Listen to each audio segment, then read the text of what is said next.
Ja, die meisten kennen mich. Ich bin Andreas und Inhaber und Gründer von Thunderbike. Und natürlich bin ich von Anfang an dabei, klar.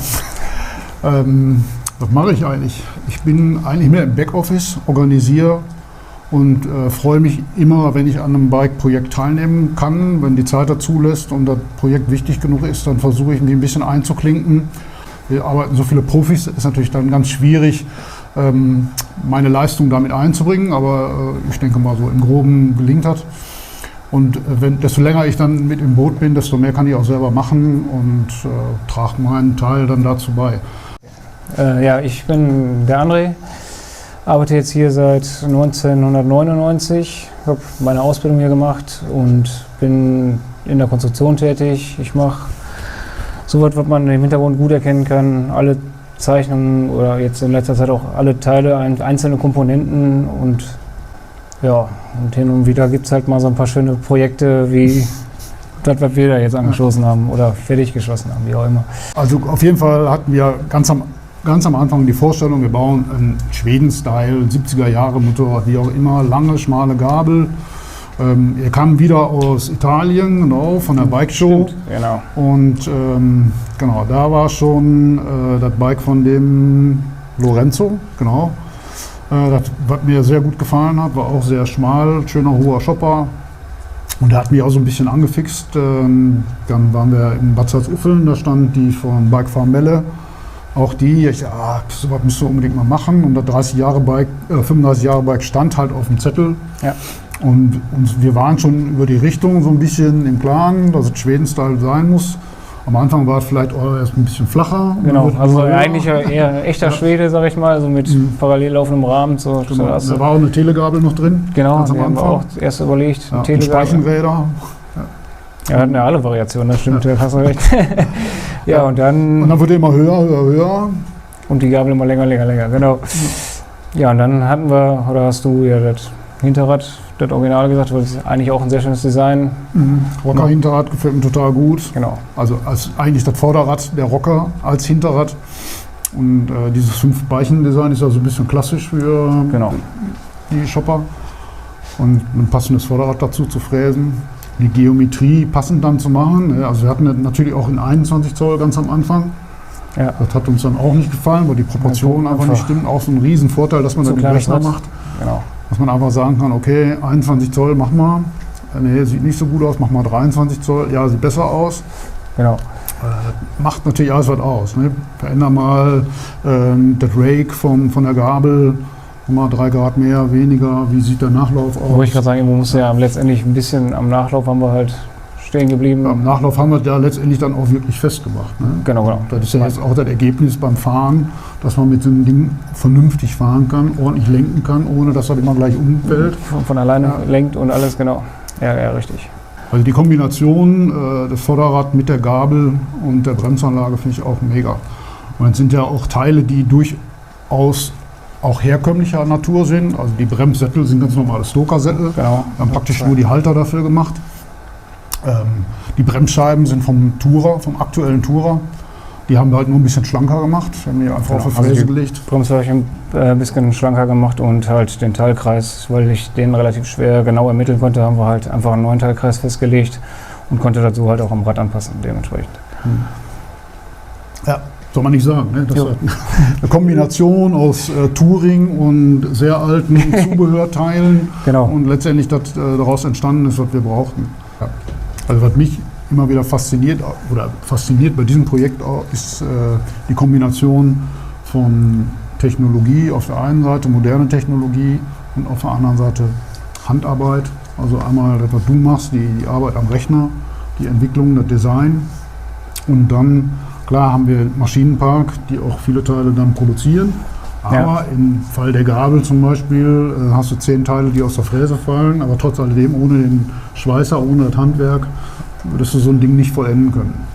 Ja, und das macht auch Spaß, gerade jetzt hier bei uns zu sehen, wie das zusammen funktioniert, um ein geiles Resultat zu bringen, aber man hat auch alle Möglichkeiten und alle Ressourcen dafür. Also das macht das ja relativ einfach, auch alles Mögliche umzusetzen. Ja, genau. Das ist für viele vielleicht auch nicht so einfach, klar, wenn wir sehen, wie geht denn das jetzt? Ja, weil man einfach die Möglichkeiten nicht hat. Da sind wir natürlich schon relativ weit, weil wir über viele, viele Jahre einfach immer wieder erkannt haben, wo sind die Lücken, wo kann man ein bisschen was nachbessern und immer investiert und neue Technologie angewendet. Und entsprechend sind wir da, wo wir heute stehen.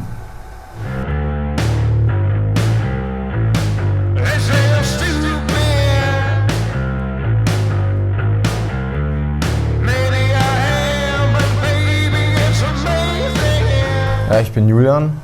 Ich bin bei Thunderbike seit 2014. Ich habe meine erste Ausbildung gemacht als Zweiradmechaniker in der Werkstatt. Bin dann nochmal rüber bei uns in die Produktion, habe da meine Ausbildung als Zerspannungsmechaniker in Fräsrichtung gemacht. Und ja, mein Beitrag zum 35-Jahre-Bike war zum Beispiel die Hebel an den Fußrasten oder die obere Gabelbrücke oder die Bremsanker vorne. Ja, das ist mal so ein grober Überblick. Hi, ich bin der Thorsten. Ich bin seit 2002 hier im Unternehmen tätig. Ich bin als Dreher angestellt und kümmere mich halt um die Drehteile hier in der Firma. Ja gut, mein Beitrag zum 35-Jahre-Motorrad sind eigentlich alle Drehteile, kleine Drehteile, Rasten, Griffe, Achsen, Spacer, Cover, ja und alles, was da so anfällt. Ne? Ja, bei unserem 35-Jahre-Bike haben wir das Vorderrad auch aus einem Block Alu gefräst. Ist wieder was Besonderes geworden. War sehr viel Programmierarbeit, auch eine Herausforderung gewesen für uns, aber trotzdem sehr schön auch. Ja, der Klotz wiegt 200 Kilogramm ungefähr, ist 600 x 600 mm groß, wird dann mit einem Kran in die Maschine reingehoben. Ja, das Rad wird dann in 3 Spannungen gefertigt. Hat ungefähr eine Laufzeit von 40 Stunden und da kommen bestimmt auch so an die 4 Späne-Container zusammen. Das sind ungefähr 1,5 Kubikmeter pro Container. Die werden dann nachher auch wieder recycelt und kommen quasi als Aluteil wieder irgendwann. Die Gabel an dem 35-Jahre-Motor, das ist eine Oldschool-Springer-Gabel. Das ist für uns das erste Mal auch gewesen in dem Style. Die ist auch extrem lang geworden. Daher sind auch die Komponenten aus Stahl gewählt worden, da die Gabel auch stabil sein muss und auf der Länge nicht irgendwie durchbrechen soll. In der Fertigung natürlich auch was Besonderes gewesen für uns. Viele feine Kanten, viele Radien dran gewesen, was aber auch lange Laufzeiten mit sich bringt. Ja, im Endeffekt irgendwo stolz darauf, dass man die Teile, die man selber gefertigt hat, auch an dem Motorrad wieder sieht. Ich sag mal, gerade die Brücken oder so, wo man jetzt in meinen jungen Jahren vielleicht auch selber eine Herausforderung war, die zu programmieren und dann zu fertigen. Oder der Bremsleitungsverteiler, der nicht größer ist wie ein 2-Euro-Stück. War halt dann schon eine Herausforderung, auch aus Stahl zu fräsen. Und da bin ich natürlich auch stolz drauf, das dann da an dem Bike wiederzusehen. Und ja, finde es natürlich auch geil. Ja, gerade bei so Einzelteilen und Prototypen ist es natürlich auch wichtig, die Oberflächenfinish schon relativ gut von der Maschine zu bekommen, ob es jetzt konventionell ist oder von der CNC, damit die Kollegen in der Polibude dann halt weniger Stress haben. Gerade bei Stahl ist es ja auch schwer zu schleifen und zu strahlen und so weiter zu bearbeiten, ist es für die auch einfacher. Ist natürlich eine geile Sache, dann in so einem Team weiterzuarbeiten und im Prinzip ist es schon ein extrem geiles Bike wieder geworden. War toll, dabei gewesen zu sein. Hut ab, klasse Geschichte.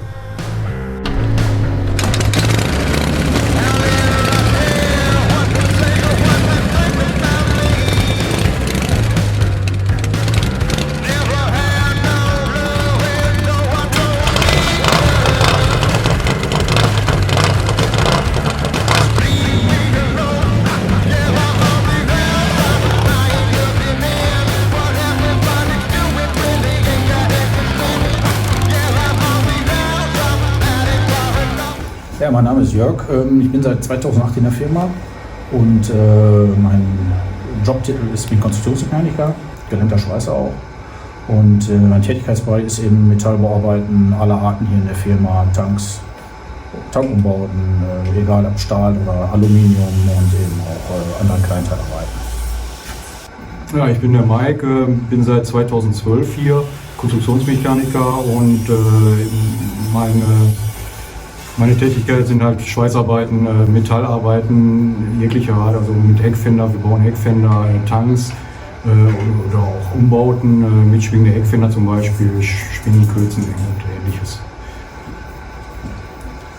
Ja, mein Beitrag zum 35-Jahre-Bike war zum größten Teil eigentlich das Frontend zu machen, die Springergabel, die wir selber komplett hergestellt haben, in allen Teilen. Und da war natürlich die Herausforderung, weil wir sowas noch nie gemacht haben, das auch dementsprechend so umzusetzen, wie man sich dazu vorgestellt hat, wie das umgezeichnet worden ist.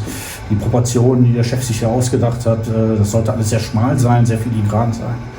Na, und da auch dann dementsprechend die Rohre so hinzubekommen, dass sie rechts und links auch genau parallel zueinander stehen, dass die Bögen alle haargenau auch zueinander passen, musste man natürlich sich auch was einfallen lassen. Da habe ich mir eine Schablone gebaut, haben die Rohre dann noch oldschool-mäßig, wie das früher gang und gäbe war, eben auch die Rohre mit Sand befüllt, haben die zugeschweißt und haben die dann mit Flamme wieder um eine gewisse Schablone drumherum gezogen, was am Anfang nicht ganz so einfach gewesen ist. So die ersten 2 Rohre, die sind dann auch mal in Schott gewandert, das war dann auch nicht ganz so einfach.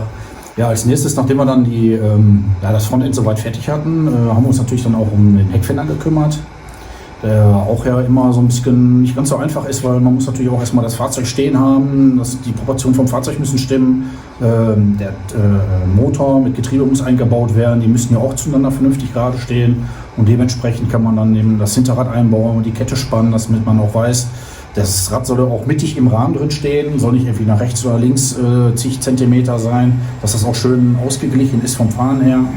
Und nachdem wir das alles gemacht haben, haben wir natürlich dann erstmal einen Heckfender gesucht. Da haben wir dann unseren Restelager.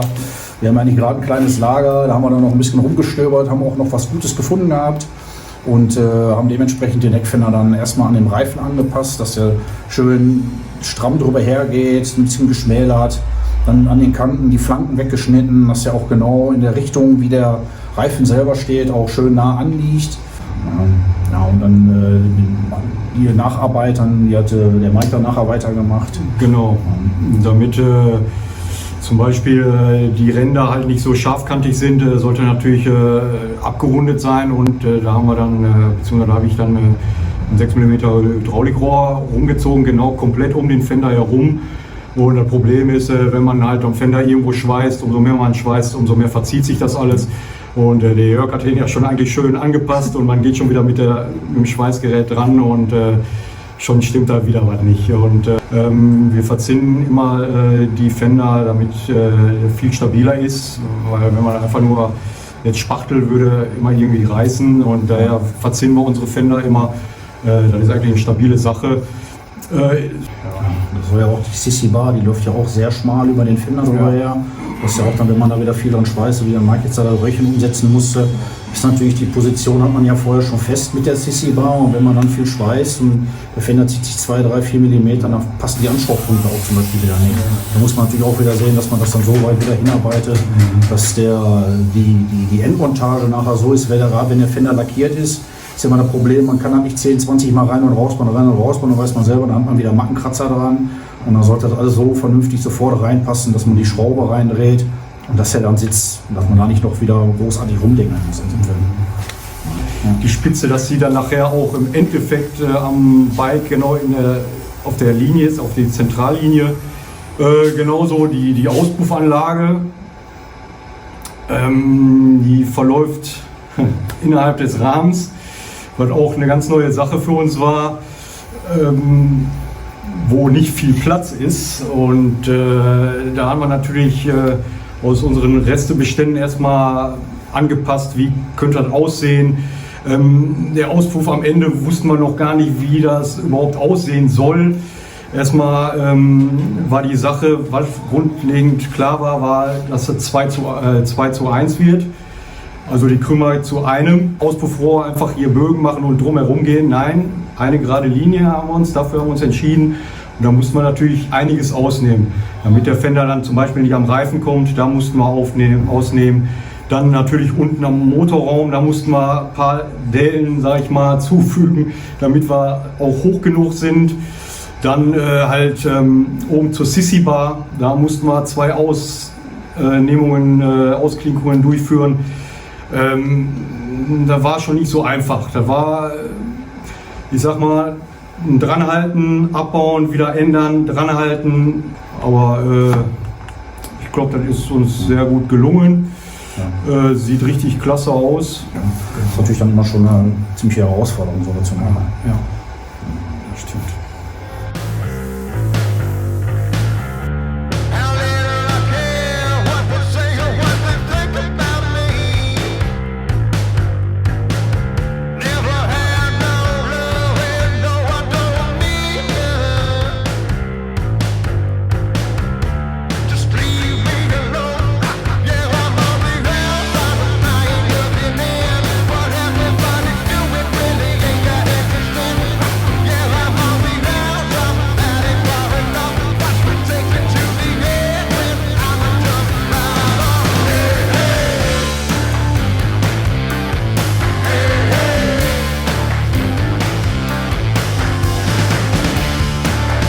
Ja, hallo, mein Name ist Christian, ich bin 48 Jahre alt, arbeite seit 2007 bei der Firma Thunderbike als Metallschleifer und Polierer. Ja, und unsere Arbeit war maßgeblich für den Glanz auf dem Motorrad zuständig. Ja, mein Name ist André, ich bin schon seit 2012 hier, bin 28 Jahre und ich mache auch einen Glanz und Oberflächenbehandlung auf Motorrädern. Ja, sobald die Teile die Schweißbude hier verlassen, kommen die rüber zu uns und werden von uns geschliffen. Das heißt, wir fangen meistens so mit 240er, 150er Körnung an, schleifen die hoch bis auf 800, manche auch bis auf 1500er Körnung. Das macht meistens der André. Und die kommen dann zu mir und ich poliere die dann. Das Problem an den ganzen Teilen ist einfach auch, dass wir nicht ins Lager gehen können, weil das alles Einzelprodukte sind, die extra nur für dieses Jubiläumsbike produziert wurden. Und ja, wenn du verkackt hast, dann hast du verkackt. Ne? So gesehen hat man auch nur einen Versuch, um das auch so hinzukriegen. Wenn die Sachen aus der Schweißbude kommen, da sind da teilweise auch dicke Nähte, wo wir viel schleifen müssen. Und wir machen das Endfinish drauf, bevor es dann entweder zum Verchromen oder einfach auch dann so bleibt, weil die Oberfläche halt auch das hergibt, weil sie gut ist. Das ist auch jetzt nicht einfach, da sitzt man auch echt lange dran, damit das Ende auch wirklich so aussieht, wie es jetzt auch ist.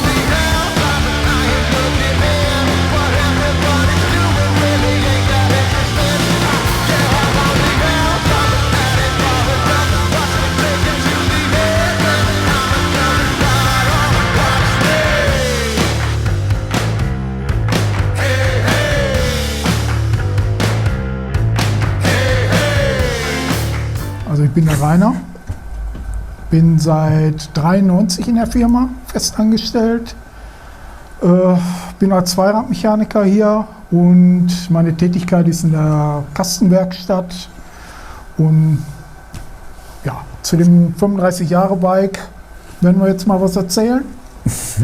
Ja? Ja, darf ich mal kurz dazu noch was sagen? Also der Rainer ist nicht erst seit 93 bei uns, Wenn man da zurückblendet, warst du eigentlich vom ersten Tag an dabei. Genau. Das heißt, also selbst in der Entstehungsphase, bevor ich selbstständig war oder als ich mich gerade selbstständig gemacht habe, war der Rainer schon da und hat die ganze Geschichte irgendwie begleitet. Zur festen Einstellung ist es tatsächlich erst dann 93 gekommen. Ja. Onkel Pauls Hütte, ne? In Onkel Pauls Hütte, ja, genau. Da war noch vor dem Motorradschuppen, Genau. also bevor ich wirklich offiziell selbstständig war, haben wir schon zusammengeschraubt. Ja. Das ist tatsächlich so. Früher ging es zwar mehr um Rennerei, heute mehr um Custom-Bikes. Genau. Und jetzt ist es 35 Jahre lang selbstständig und jetzt haben wir wieder ein geiles Bike gebaut. Genau. War wieder eine super Sache. Ja. Beim Fahren ist, dass das Motorrad super leicht fährt. Sehr, sehr leichtfüßig. Also normalerweise, wenn man jetzt sich das Motorrad anguckt, denkt man ja, das ist unhandlich und man kommt kaum um die Kurven. Es ist unglaublich handlich. Wir haben mal den Nachlauf, ich weiß nicht genau, der andere wird es wissen, irgendwo bei 140 mm. Also wir haben schon irgendwie welche Softail-Eigenschaften, wie auch immer. Ja. Und genauso fährt das Ding auch. Ne? Das ist sehr einfach. Das kippt also nicht so extrem in die Kurven ein, wie man normalerweise befürchten würde bei so einem Motorrad. Und ist sehr stabil, hat einen super geraden Auslauf. Der Becker-Getriebe lässt sich schalten wie ein modernes Getriebe. Der Motor läuft super seidenweich. Ding hat einen geilen Sound. Und Wie gesagt, man kann das auch super sehen, wenn man hinterher fährt. Ne? Das Ding läuft wirklich wie auf Schienen. Man pendelt nicht so hin und her beim Fahren, wie das, wenn du so einen schlechten Nachlauf hast oder so, dann pendelt das jetzt schon mal so ein bisschen. Ne? Und sieht einfach mega aus. Ne? Die Länge von der Gabel ist schon... Ja, ich finde aber die Front ist absolut eine super Leistung. Genau. Also die schmale Silhouette mit trotzdem so einer gut funktionierenden Bremsanlage und gut funktionierenden Federung, das ist schon, glaube ich, in dem Bereich äußerst selten. Ja. Ich glaube nicht, dass es irgendwas ähnlich gut funktionierendes am Markt zumindest nicht zu kaufen gibt. Das meiste Springergabelgedöns, was wir so eingebaut haben, was man so frei kaufen kann, war ziemlicher Bullshit. Ja, entweder zu hart oder federt gar nicht. Oder Wir mussten da zwar auch ein paar Klimmzüge machen, hat auch nicht von Anfang an funktioniert. Wir haben mit den Federn ein bisschen rumgetrickst, damit wir die nötige Federrate auch zusammenkriegen. Ja.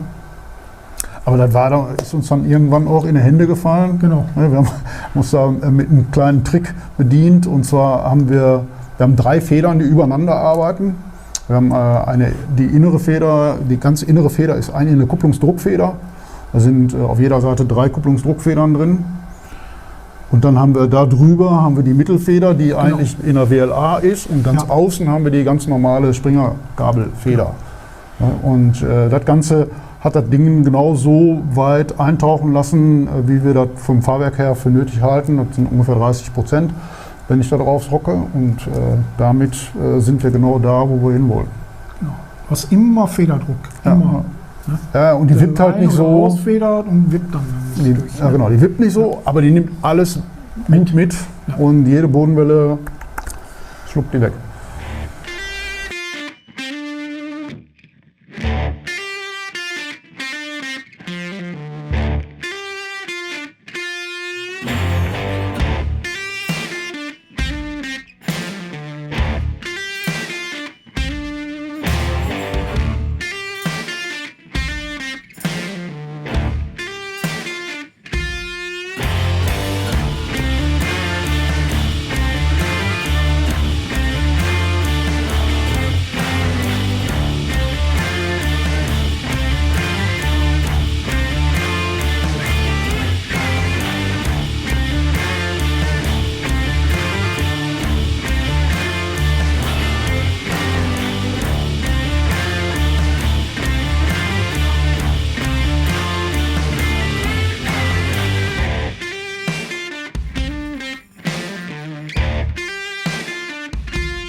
Cool ist ja, dass wir hier nicht eine One-Man-Show sind, sondern dass wir solche Bikes im Team bauen. Und wir ganz viele Teamplayer haben. Wir haben ja sicherlich in dem Video auch lange nicht alle drin, die helfen, so ein Bike entstehen zu lassen. Also da wären noch ganz viele andere Leute zu nennen, die ihren Beitrag dazu leisten. Und irgendwie müssen auch die anderen Mechaniker, die jetzt nicht beteiligt sind, so ein bisschen Arbeit nochmal auffangen. Oder alleine, dass wir abends zusammensitzen und mal ein Bierchen trinken und ein paar Ideen rüberkommen zu dem einen oder anderen, hilft natürlich, so ein Projekt fertig zu machen.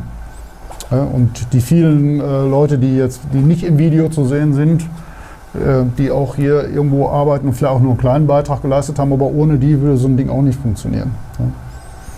Genau. Wie ein guter Mannschaftssport. Ne?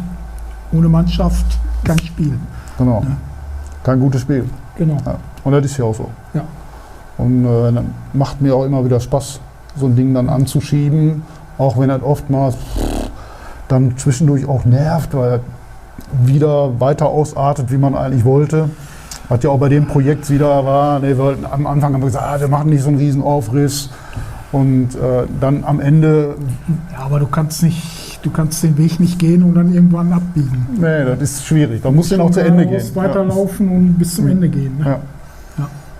Ja, das macht er aber auch aus. Da ziehen aber auch dann irgendwann alle mit am Kabel. Ne? Ja. Und da sagt er, das kannst du auch nicht so lassen. Kannst du das auch noch machen? Ja. Und, ja. Wir hätten eigentlich was Besseres zu tun, aber muss auch ab und zu mal sein. Ja, finde ich auch ganz wichtig. Ab und zu auch einfach mal was machen, wo wir Bock drauf haben, wo einfach was aus der Reihe läuft, wo man sagt, okay, hier verwirklichen wir unsere eigenen Ideen und jeder kann hier seinen Beitrag leisten. Ja. Und am Ende... Genau. Jeder kann mitmachen. Genau. Ja. Okay. Ja. Prost. Ja, dann nochmal, nur mit Wasser, aber Prost. Auf gute weitere Zusammenarbeit. Genau.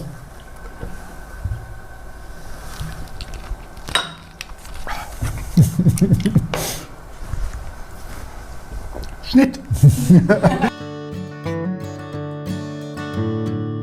When I awake from my sleep and look out on the sun shining, I feel a smile across my face when I look out at the horizon. The sun, it warms the earth each day. We can see from the light provided, whether you walk in the street or till in the field. Be content with the time you're allotted. Okay. There are times when the sun ain't warm enough and it feels like you've been slighted. Look to the brother at your left and the sister at your right. Drink up the milk of human kindness, for we all have so much love to give. From all the love we've been given, the beauty we can see in all the colors in the trees is enough to make me thankful to be living.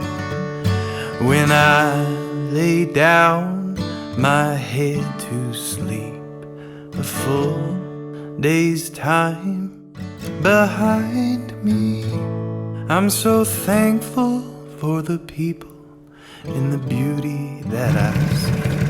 I can't help myself to keep from smiling. I can't help myself to keep from smiling.